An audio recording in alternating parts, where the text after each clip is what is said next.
hope you had a good week. I hope Sabbath is worth and well-deserved rest. It is in my case, I hope. But let's focus on the message and focus on what we can learn today from the Word of God. You know, we had a good session in the Sabbath school, and we could summarize it in this way. We were dealing with 5 kings who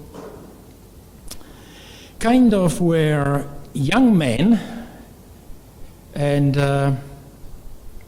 were pretty impressionable, were they? Would you agree with that conclusion? How we would picture the 5 kings there? Starting the career of king at 8 years old, it's a difficult task, isn't it? Quite daunting. What can you do as an 8-year-old to a kingdom? A lot of good or a lot of damage. True? But on top of that, we could summarize the period of these 5 kings that we were looking at in Sabbath school was that other people had more to say in the reign of these 5 people, of these 5 kings, than king themselves. True? Because on one hand, you would have a king of Egypt telling king of Israel what to do and how to behave and what to do in the kingdom. On the other hand, you had king of Babylon telling the other king who he would put in place. So then you can see that God didn't have much to say in what was happening in the kingdom. That's the general picture that we could draw from that period of these 5 kings. Now, we will see, and my sermon is specifically to young people today. So older people can go. Unless you're hoping that you will learn something from it. But it is for young people. And the story is in 1 Samuel chapter 17, 58 verses. Who would like to read it? Any hands raised? Who would like to read it? We won't read it right now, but you can read it at home, so read it. Okay? But this is the story of David and Goliath. Okay. So we already know the 58 verses in the chapter 17. Okay, this is interesting chapter because what happens? We are dealing with a person who later on become a king, but at this stage he is not a king, and you can see how influences from other sources can make us vulnerable to and make us succeed, make us successful, or make us fail. That's why I'm saying this is a sermon to young people, because when you are looking at these young kings that we were studying in the Sabbath school lesson, they were young. And we've got young people today who today are learning how to be successful in the future or not. Would you like to know? Any of the children's hands raised? Would you like to know how to be successful? Yes? Yes. Good on you. Okay. Now, David was one of the. He was the youngest of 8 children of Jesse. You know how it is to be the youngest kid in the family? I'm the oldest, so I don't. But is anyone that is youngest in the family? Michael. Well, any good news? You seem to have more parents than you really have, do you?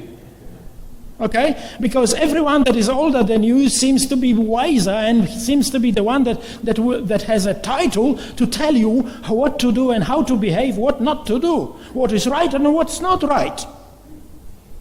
And you usually end up with the stuff that is boring.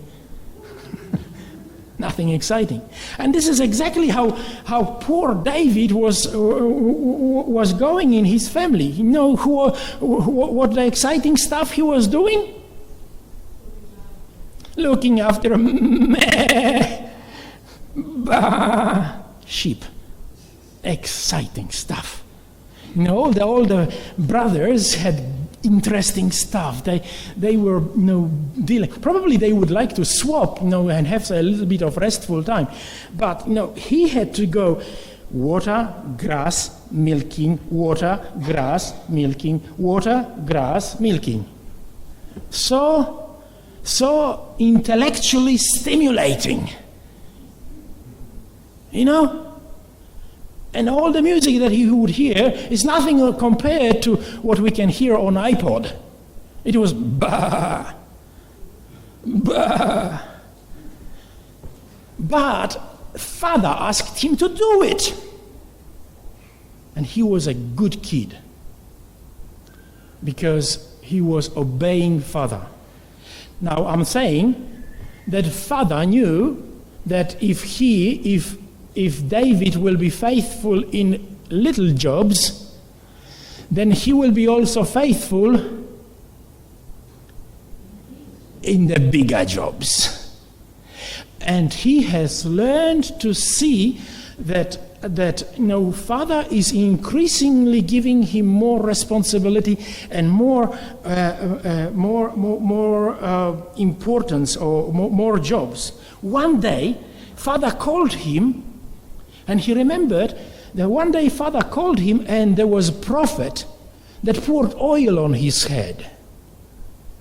So this time, as he was, looking after the sheep and doing the so-called important stuff or non-important stuff, really, he was called by his father. When his day was going like this. He would he would take the sheep into the grass. After that, he would take them to the water. In the evening, he would milk the sheep of course, with the keepers. Now, he wouldn't be doing it on his own. You know how do you milk sheep?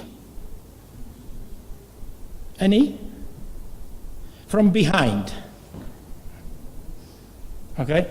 Interesting stuff. You have to make sure that you don't end up with droppings in the milk. That's another stuff.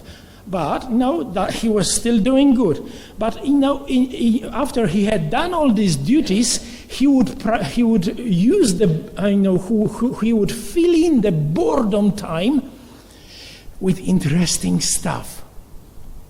He was practicing his sling shooting. How do you like that? Any of you young people likes sling? Do you know what sling is? Look at you. Don't break any windows. Yeah. He would have these rocks, turn, and bang. And actually he had 3 of them. One that was long range, that was wrapped around his waist. The other one was wrapped around his forehead. That was the middle kind of range. And then it was close encounter that was tucked behind the long one. So he was basically playing these slings to fill in his boredom time, when he already did his duties. And he was so good at it. When you go to Judges chapter 20 and verse 16, in the army of Israel, there was 700 people who were able to shoot rocks with sling, left or right hand, with the accuracy of the hair's breadth. That's pretty accurate. It's none of these sniper shots with magnifying glass. It was that. That's pretty good. It requires pretty good exercise and good training to be able to do it within the accuracy of the hair thickness. True? So you can imagine how, what was the stake for David to exercise his slings, and he was good at it. And on top of that, he would play another thing that was good. One that was good to defend country. That was sling. The other one was good for respecting his God. And it was playing harp. And both of them, David was doing very well. He was good harp player, and he was good sling shooter. But as he was bored, that one day he was asked by Dad to come, and the chapter begins with the situation where father is asking young David to take some grain, some bread, and some cheese to his older brothers, 3 older brothers that were in the battlefront with Philistines. If you read that chapter, you will see it there. Because they were already 40 days there, over a month in the battlefield. And the father, David was going back and forth. But now, this time, Jesse, which is father of David, is a little bit worried because,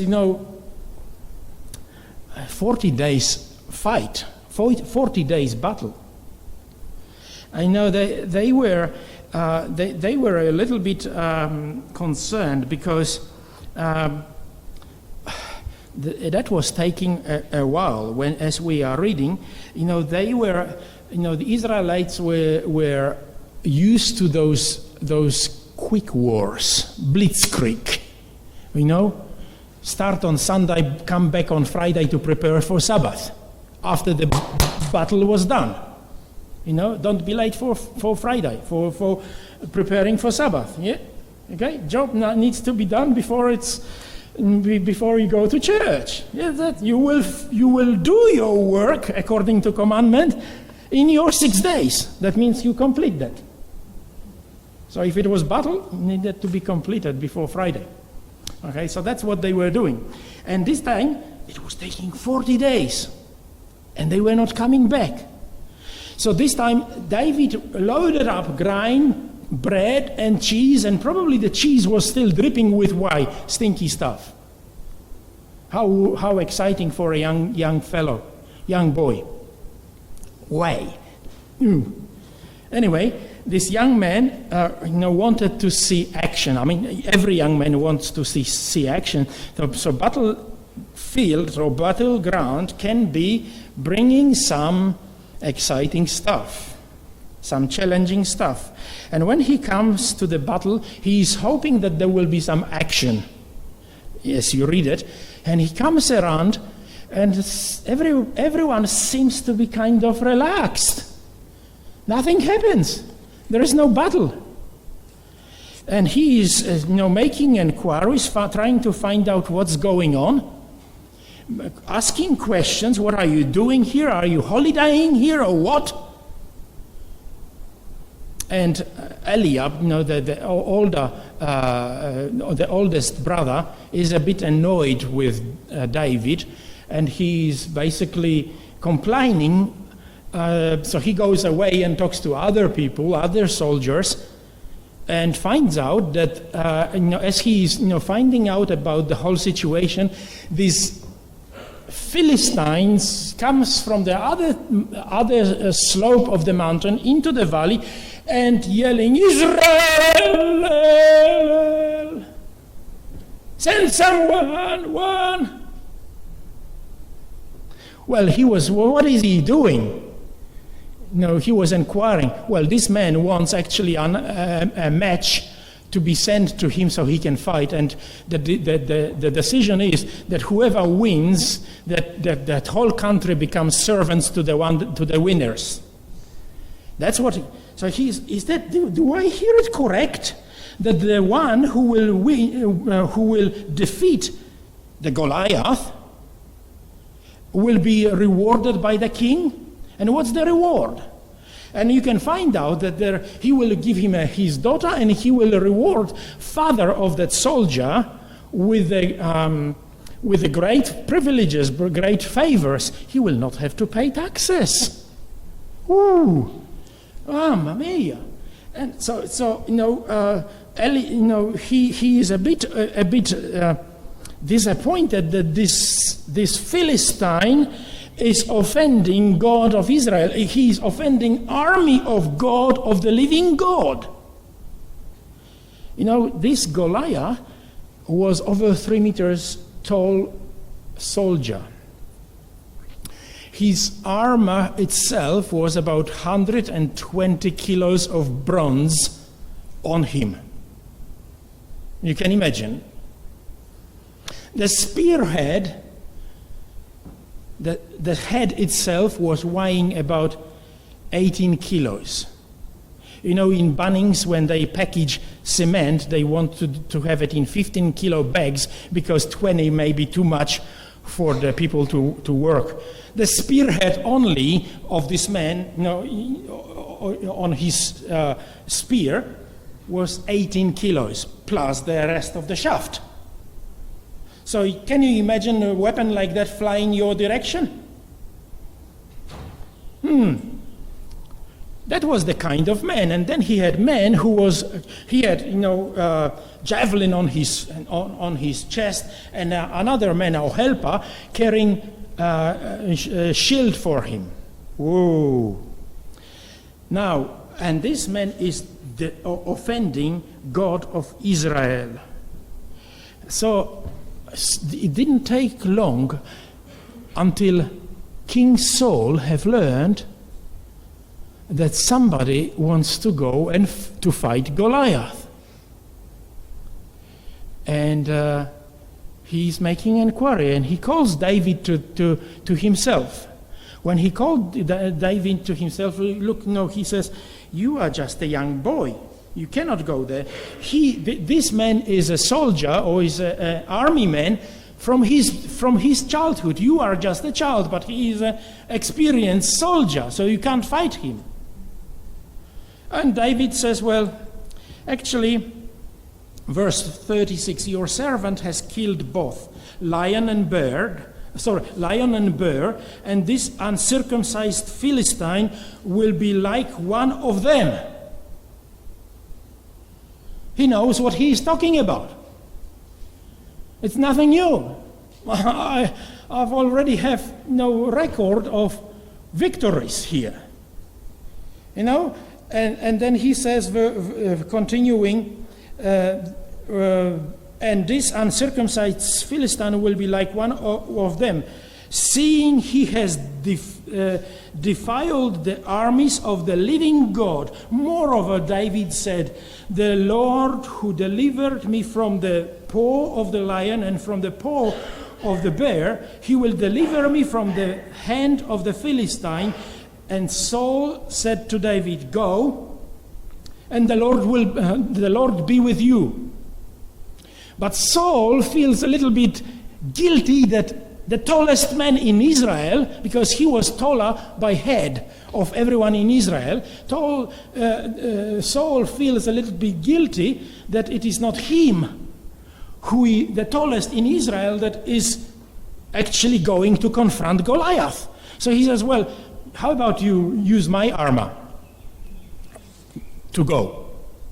So they trying it on him, and there is a helmet of bronze and all the other stuff and the sword.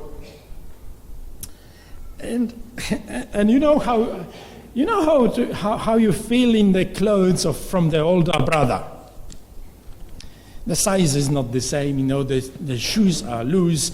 The clothing is kind of trendy, but it's not matching. It's not, and he doesn't know how to walk in it. Do you know what? You may have impressive armor that belongs to someone else.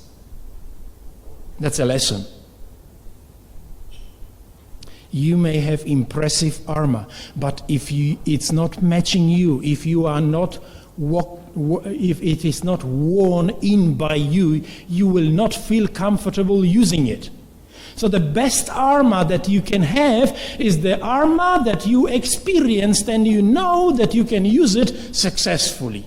So David puts off all the armor and he says, you can keep it, I will have my sling. That's what happens. And he goes by the river and picks up 5 smooth rocks. You know, David have learned as he was looking after the father's sheep, he have learned that it was not the sling, not the rock, but it was God who was giving him protection from lions and bears and thieves or anyone else. David have learned to trust in God no matter what. And we find a statement that I will read it. God was teaching David lessons of trust. As Moses was trained for the work, so the Lord was fitting the son of Jesse to become the guide of his chosen people. In his watch care for his flocks, he was gaining an appreciation of the care that the great shepherd has for the sheep of his pastures, for you and me. That's the lesson in these unimpressionable jobs David was learning. Milking sheep, feeding them, taking them to the water. The jobs that were boring. The jobs that were demanded by his father, or that he would ask his father, who was elderly, by the way. At these jobs, God was training David to look after bigger things. The lonely hills and the wild ravines where David wandered with his flocks were the lurking places of the beasts of prey. Not infrequently, the lion from the thickets by the Jordan, or the bear from the fair among the hills came, fierce with hunger, to attack the flocks. According to the custom of his time, David was armed only with the sling and shepherd's staff. Yet he early gave proof to his strength and courage in protecting his charge, the sheep that he was in charge of. And now before the king Saul, he is telling, God was able to defend me, God was able to protect me from the lion and from the bear and anything else. This is what I'm going to meet. This is with what I'm going to meet Goliath. And he goes by the river, picks up 5 smooth stones. If you were Goliath, what kind of stone would you pick up? Big ones. to inflict as much damage as you can. True? I was thinking the roughest, the spikes on every corner, that when it goes in, it would do a lot of damage. Huh? David picks up a smooth rocks, for he had learned that the ones that were polished, the ones that were smoothed and they've got certain definite shape, they are flying fastest through the air. You know, God has a polishing process in your life and in my life. And you are flying successful when you go through the process of polishing. And sometimes it may be hurting. But some of these spikes, some of this roughness has to be taken away. And that can be a painful process before we are successful. You know, the polishing process for David was the work for the father. The elderly, maybe he could, David could probably look at father and say, well, man, you are from different era. Do you sometimes hear that? You don't know what you're talking about. Do you hear sometimes stuff like that? Well, in your generation, that's what people were doing, but this is different times. No, David was obediently following the instructions or requests of his father. That was his polishing process. That was preparing him for humble, successful service. He was not concerned with self. He was concerned that the job would be done well to the satisfaction of the one who gave him the job. He was not concerned what his brothers will think about him. He was responsible to his father, not to his brothers. So he didn't have any uneasiness that he will not impress brothers. He was there for the service of the Father. And he was serving above all to God. And you know what? When he have heard that Goliath defying the armies of God, something stirred up inside him. For David, it was not an easy thing to offend God.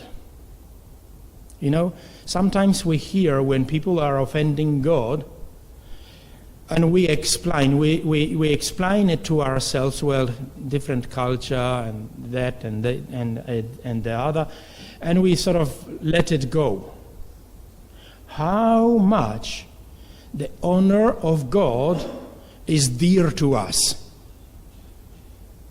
For David, it was not an easy thing, and it required somebody to stand up and confront the situation.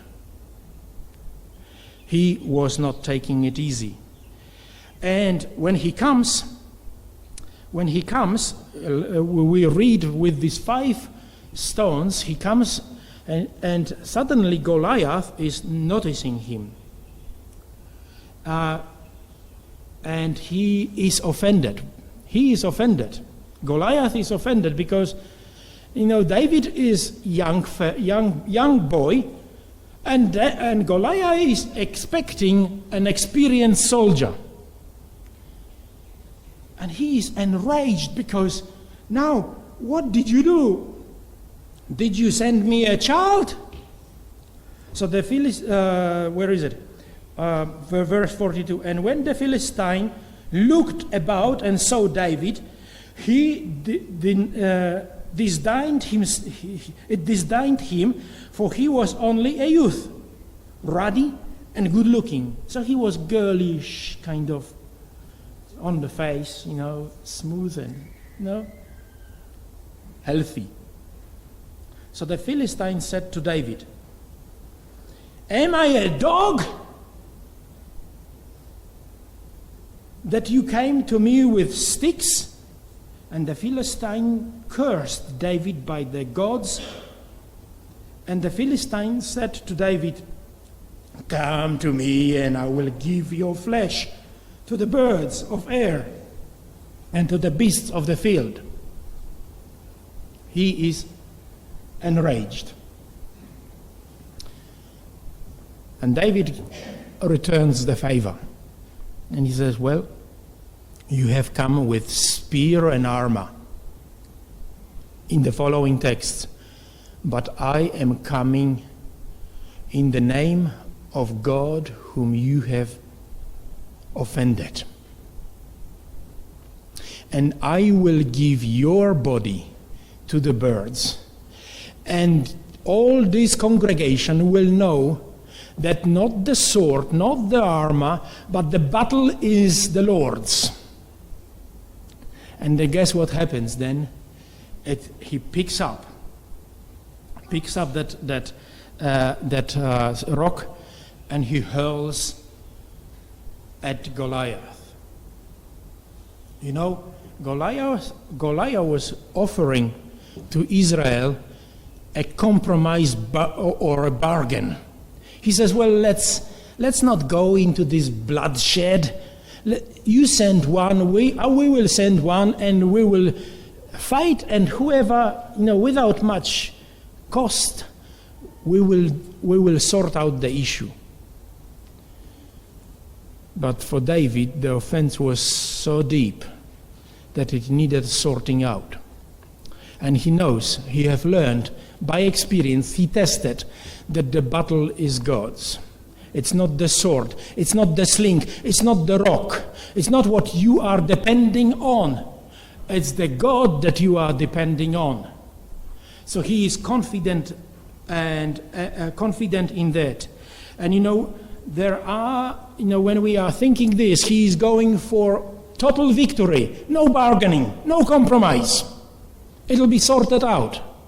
And sometimes we feel like we've got weaknesses in our camp. We've got things that are not well. We are not prepared for the battle, and we compromise with the kings of the outside. Do we? We go for partial solutions instead of going faithful to God and totally standing up for God.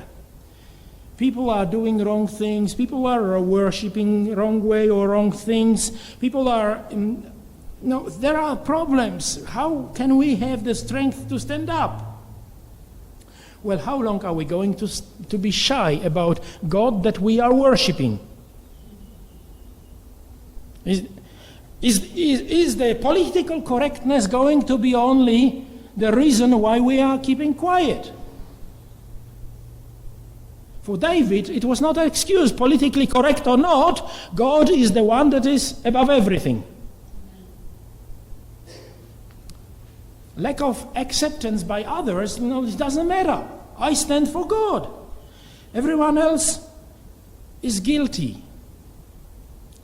And we are looking, when we're blaming McDonald's, we're blaming TV, we're blaming parents, we're blaming everyone else. Look, instead of taking responsibility, David was taking responsibility for his actions, for his failure or success. What he was depending on was, he was taking responsibility for that. David exercised one important thing that when he was tending father's sheep, he was looking at at the fact that behind those things God is there. He did not depend on skill. He did not depend on the stones. He trusted God. And how many people today are depending on the skill, are depending on their education, are depending on their background, are depending on anything except for God? True? That's the situation that we are in. Do you trust God as David did? Do you trust God with things in life, or do you trust Him with your life? When the stone landed in Goliath's forehead, was it a mere coincidence that Goliath opened his protection and the stone was navigated right there? Or the one who can navigate stones as big as the sun or Aldebaran that is dwarfing our sun? Aldebaran, when we look at the sun compared to Aldebaran,